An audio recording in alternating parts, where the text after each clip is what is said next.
It's Bruce Hill, New Skills, New You. Where we turn more conversations into clients, help you hear yes more often without sounding salesy. We drive revenue through personal and professional development. That's why we don't say one new skill will change your life. So this video is going to go right here on this page. I'm working on creating more useful, like practically useful content, like not conceptually useful. We can go and apply this to our business today. So today, oh nice, I'm doing a little good pie. Today we're going to set up Pipedrive. This is a sales CRM. So there's a marketing CRM, okay? You might use something like Klaviyo. How do you spell Klaviyo? There we go. You might use something like MailChimp, ActiveCampaign, or HubSpot, right? That's a marketing CRM. That's for bringing awareness and initiating conversations. You might have an account CRM, okay? HoneyBook's a great example of that. There's another one people like, Dubsado. Dubsado is another good one. 17 Hats is a really good one. I've used that one before. ClickUp can be used that way, but that's more of a project management tool. Very versatile tool. Nothing bad to say about our folks over at ClickUp. I use that actually myself a couple times when we have some projects.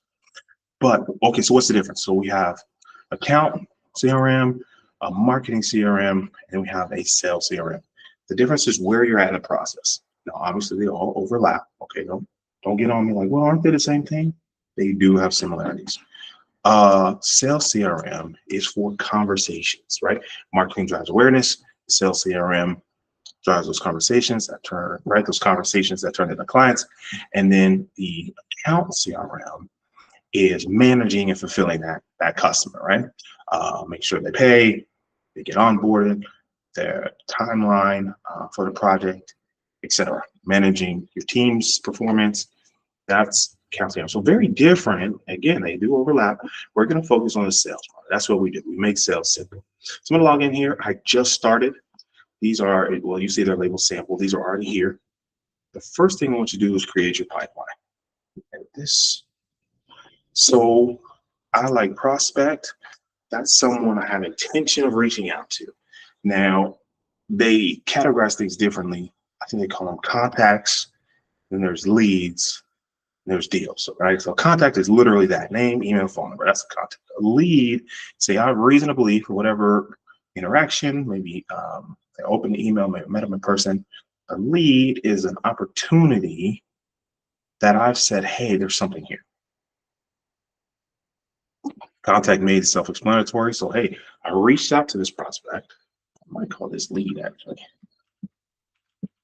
Right? That's say, hey, I have reason to believe this person or company is going to be a good fit for us.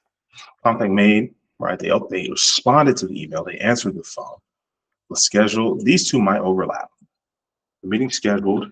Now, I'd like to have a meeting scheduled, meeting held, because I want to track the distance between these two. I don't like to schedule meetings too far out, really like 24 to 48 hours. However, folks have other priorities. 14 days is not unreasonable.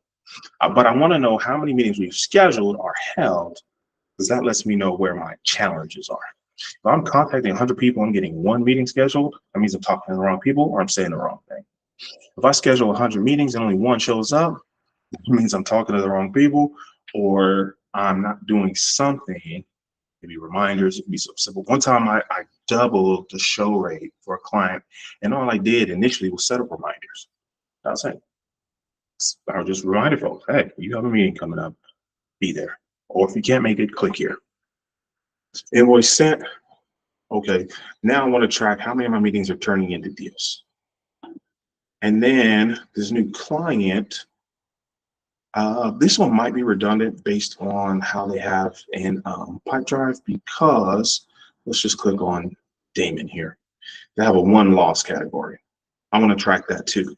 So speaking of tracking, that's another reason I like Pipedrive. Let me pause that. Let me give a shout out to our friends at One Page CRM. One Page CRM, fantastic CRM. It's very, very simple to use. If you have a smaller company or if you smaller team, I definitely cannot recommend One Page high enough. And I said, well, Bruce, why aren't you using One Page? Because I can only use one at a time. Okay. I've used Pipedrive before. I learned about one page, so I have some familiarity with it. That's going to be easy for me to teach you on it. But what I'm teaching you right now can apply to any CRM. So if you're looking to onboard one, you're welcome to reach out to me. Links in the description. But one page is a great place to start, and fantastic customer support. All right, let's see, where was I? Oh yeah, so let's say I move this to one, right? Oh, nice. Always appreciate a good animation. All right, so deal's closed. And then you can set up an automation. Okay, what happens when the deal's closed? I don't like to mark deals closed until they've paid a deposit. Insights. This is another reason I really like Pipedrive. So deals is tracking the efficiency of our conversations, and that's where I can do what's called deal velocity, right? How fast are we getting to yes? Here's where I can track all that data. So they have a lot of customer reports. There's a few that I'm going to build. Oh man, this is good. They've got some updates in here. See right here, contact made, meeting scheduled, meeting held. I want to know if I have to, this would be fantastic. If I have 5 leads, 5 of them answered the phone, 5 of them scheduled, 5 of them showed up, 5 invoices to send, 3 were paid. That'd be a good month. 60% win rate. That'd be a great month. So that's the second thing I look at when I'm choosing a CRM. And then let me go to, let's see here. Ooh, let's import some data. Let's import some data. I'm gonna start from scratch so you can watch. Here we go. These are already pretty nice and neat in an Excel sheet, so I kind of skipped a step. But basically, the top line of the Excel sheet is going to match to a field in Pipedrive. So this is important. This is the third thing where we don't want to just use our Gmail address. We don't want to use a spreadsheet. We want to track, if I put 500 leads in there, are 500 leads being reached out to? How many of those 500 have responded, right? Okay, so you can do this on pen and paper. You can do this in your head, but on the scale that I plan on building this business, I don't recommend it. Let's keep going. So first name's mapped to the first name field, pretty straightforward. Last name to last name, title to title. Actually, do I want that in the deal field? Hold on a second.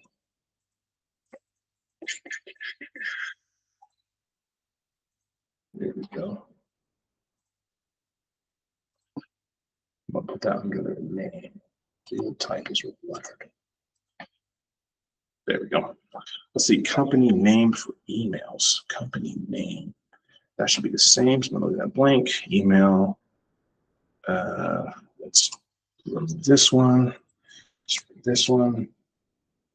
Let's remove this one. Their seniority will be in their title, department. I could create a field for that. That might not be a bad idea. Leave this one blank. Ooh, work phone. So I definitely want that one. So let's put that under. Let's put it under organization, work phone direct, and phone is a field. This I want to mark this as a phone in Pipedrive because you can click the dial. There's options to click the dial versus picking up your cell phone. Again, so we can track everything. Mobile phone to phone mobile. Good. This looks redundant, so I'm going to leave this out. Stage. I'm actually going to remove that. I don't want these to be deals yet. There's labels. Last contacted. So this might be if as you grow your team, you can assign these to people. So I'm going to leave that blank. Employee size. That's actually not a bad idea. I don't know if I can. I think this will build a custom field for me. There, go back. So organization, employees, I'm just going to put it as text. So now I can sort by company size in the future. I'm going to remove industry, keywords, LinkedIn URL. Oh, yes, please. I'm going to put that, pause. There's a lead field, person field, organization, product field. Okay. Product field is going to be internal use, right? Are they doing consulting? Are they speaking? Etc. Then there's a Twitter. Yeah, I might have to make some I might have to map some new fields.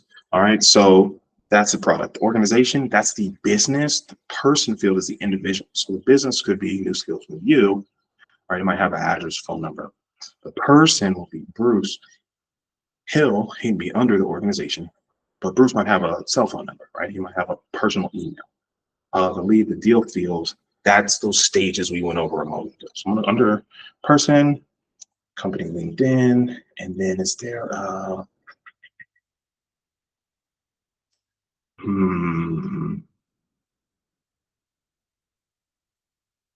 really wish there was a URL. Let me see if I can.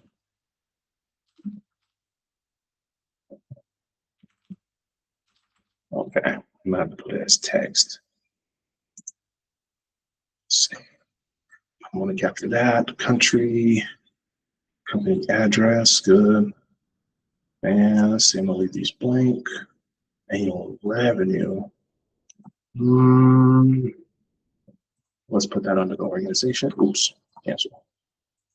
Clear. I'm gonna put that under organization, and I'm gonna put that as text. Then let's see here. Email sent. Nope, I haven't sent any emails. Email open. Great thing to track. Email bounced. Another great thing to track. Replied. Beautiful. So I'm gonna hit next. Now that I've mapped all the data that I want, looks like they don't even have no employees on here. That's fine. Annual revenue is mapping to a description. So I might have to go back through and rename this one. That's not a problem. Actually, let me just go back here. Go down to annual revenue. Where was that? Here we go. I'm gonna take that out for now. Next. There we go. Address, city. I'm gonna have to check how I'm downloading the data so the address can be more accurate, but that's fine. At least I know what city and state they're in. That helps on my outreach. Hit next. Now, I'm just setting this up so there won't be any duplicates, but I want you all to think about this. As you grow, I don't want you calling 3 people calling the same person 5 times. We want to merge data. What that means is if I find an email address that's the same, instead of creating a new record, it's going to merge it into one. Very simple, but it's going to keep your data much more organized. And boom, importing. All right. How easy was that? It's pretty easy. Just a few things. Custom labels need there. So I need to know if I type in something that wasn't there before, is it creating a custom label, and how do I find it? All right. So that's, where do we go? We went over the deals. See, this is exactly what I didn't want to happen. It put all of these in deals. That's fine. And then I went over to data, or excuse me, reporting, and then I imported some new data. All right. There's a lot of great things in here, but that's really where you want to start. Let's do this while I'm in here. Ooh, I love it. They've really cleaned this up. Let's connect an email address. Don't look at my password, John. Select all. This is important because you'll be able to send emails through Pipedrive, and again, tracking is going to be very important. And it's also going to let you log those conversations in the CRM so they don't get lost. All right, I'm going to do the email sync. Start sync. I'm going to add a few other emails. No, I don't want to do that. Calendar sync, yes. That's gracious, yes. This is so you don't double book yourself. Signed out. All right, hold on a second. I'm going to pause this. I'll be right back. There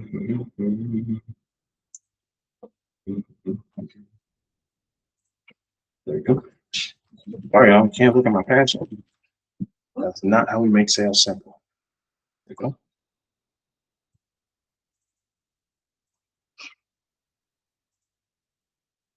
Okay. Update the calendar. So if I book a sales call, I need that to be on the calendar. To sync, yes, please. Sync private events as private, yes. We're going to go a different one for this, scheduling and logging activities. I'm not going to include deal description on this one. I'm going to put it, and I might have to upgrade. Can I add more than one calendar? If I can't, that would be a big challenge.